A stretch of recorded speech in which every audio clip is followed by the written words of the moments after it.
A pronouncement against Damascus. Look, Damascus will cease to be a city, and it will become a heap of ruins. The cities of Aroer will be abandoned. They will become places for flocks to lie down, with no one to make them afraid.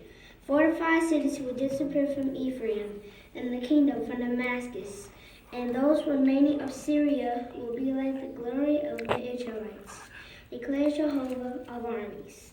In that day, the glory of Jacob will diminish, and his healthy body will grow thin.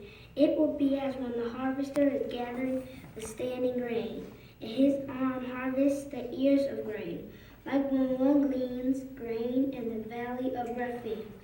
Only gleans will be left, as when an olive tree is beaten. Only 2 or 3 ripe olives remain on the highest branch. Only 4 or 5 on its fruit-bearing branches, declares Jehovah, the God of Israel. In that day, man will look up to his Maker.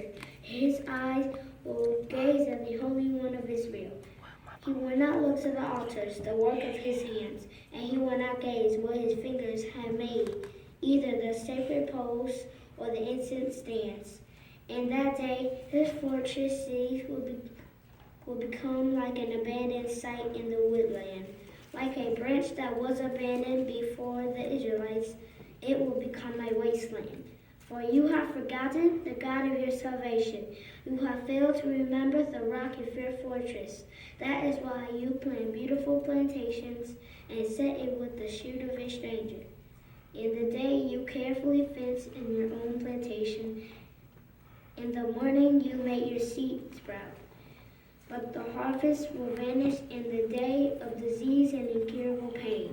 Listen, there is a commotion of many peoples who are as boisterous as the seas. There is an uproar of nations whose sound is like the roar of mighty waters.